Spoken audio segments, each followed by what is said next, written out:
بسم اللہ الرحمن الرحیم۔ عزیز طلباء السلام علیکم۔ آج ہم خواجہ میر درد کی دوسری غزل کے آخری دو اشعار پر بات کرتے ہیں۔ شعر دیکھیے: جوں صبح چاک سینہ میرا اے رفو گراں، یا تو کسوں کے ہاتھ سے ہرگز رفو نہ ہو، جوں صبح کی مانند، صبح کی مانند اے رفو گرو، میرا سینہ چاک ہو چکا ہے، اب کسی کے ہاتھ سے یہ رفو نہیں ہو سکتا، اب کوئی اسے سی نہیں سکتا۔ جنوں کے عالم میں دل پارا پارا ہو جائے تو اس کا علاج ممکن نہیں۔ تو اے رفو گرو، میرا سینہ صبح کی مانند چاک ہو چکا ہے۔ جب سورج رات کے پردے کو چیر کر نکلتا ہے تو پھر سبھی جان لیتے ہیں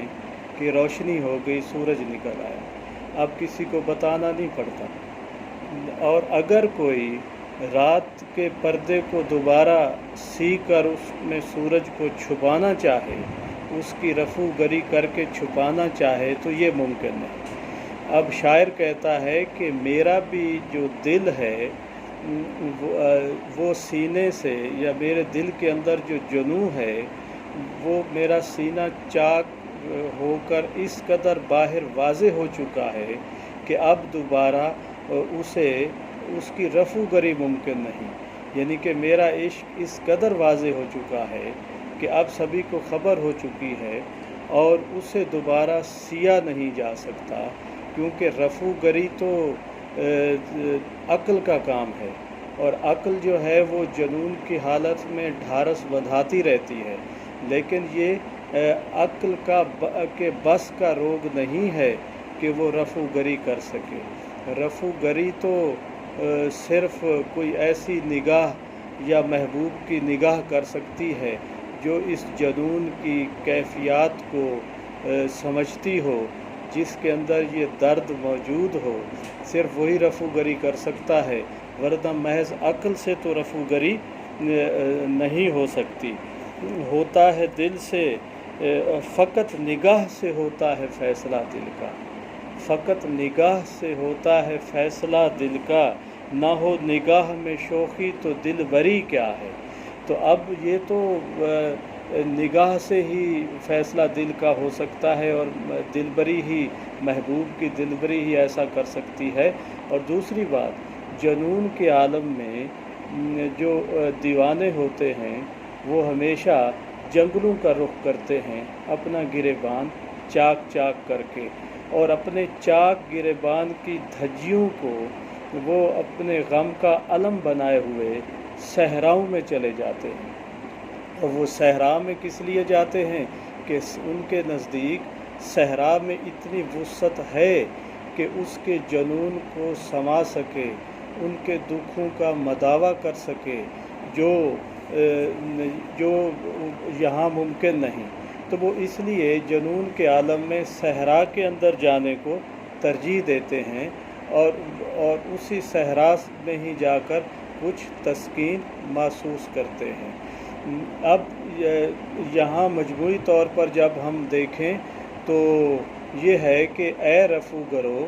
کیونکہ تم تو عقل کے حوالے سے رفو گری کرتے ہو، ڈھارس بندھاتے ہو، جنون سے باہر نکلنے کے مشورے دیتے ہو، لیکن تم جنون کی کیفیات سے شناسا نہیں ہو،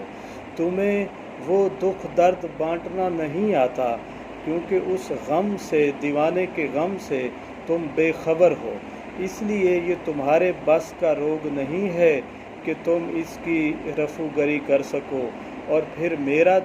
جو ہے جنوں وہ تو ایسے واضح ہے جیسا کہ صبح ہے، جیسا کہ سورج جب نکلتا ہے تو کسی کو بتانا نہیں پڑتا۔ میرا جنوں، میرا سینہ چاک کر کے میرا دل جیسے باہر آیا ہے، تو اس میں سے جو دل سے جو جنون کی کیفیت پیدا ہو رہی ہے وہ اتنی معروف ہو چکی ہے کہ اب تمہاری ڈھارس بندھانے سے، چھپانے سے وہ بات چھپ نہیں سکتی۔ دوسرا شعر دیکھیے کہ اے درد زنگ صورت اگر اس میں جا کرے، اہل صفا میں آئینہ دل کو رو نہ ہو۔ کہ اے درد اگر دل کے اندر تھوڑا سا بھی زنگ آ جائے یا اس میں تھوڑا سا دل دھندلا ہو جائے، جیسے آئینے کے اندر تھوڑا سا زنگ آتا ہے تو وہ انسان کی شکل و صورت نہیں دکھا سکتا۔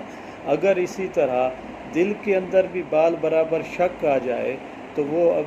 وہ اپنے منصب پر پورا نہیں اتر سکتا۔ اور صوفیہ کے نزدیک جو صوفیہ کا جو دل ہے اس میں صرف خدا ہوتا ہے، خدا کی یاد ہوتی ہے، اور ان کے نزدیک اگر دل میں تھوڑا سا کدورت ہو، غیر اللہ کا تھوڑا سا شائبہ ہو، تو ان کے نزدیک اس دل کی کوئی اہمیت نہیں ہوتی، کیونکہ وہ دل ایک طرح سے ناکارہ ہوتا ہے، اور وہ ایسے دل کو اہمیت نہیں دیتے۔ کہ اگر زنگ کی تھوڑی سی بھی صورت جیسے شیشے میں تھوڑی سی صورت آ جائے، زنگ ہو جائے شیشے کے اندر، آئینے میں تھوڑا سا زنگ آ جائے تو وہ انسان کی صورت دکھانے سے وہ قاصر رہتا ہے، یا صحیح اس کی عکاسی نہیں ہو سکتی۔ اور اگر اسی طرح صوفیاء کے دل میں بھی تھوڑا سا دھند آ جائے، شک آ جائے، یا اس میں خدا کے سوا کوئی اور بس جائے، یا غیر اللہ کا شائبہ ہو جائے، تو ان کے نزدیک اس دل کی بھی کوئی اہمیت نہیں ہوتی، کیونکہ اہل صفا کے نزدیک وہی دل اہم ہے جس میں شفافیت ہے، جس میں خدا کی یاد کے علاوہ کسی غیر کی یاد نہیں ہوتی، اور جس میں تھوڑا سا زنگ آ جائے، جیسے آئینے میں زنگ آئے چہرہ نظر نہیں آتا، اگر دل کے اندر زنگ آ جائے تو وہ صحیح صورت نہیں دکھا سکتا، جو صحیح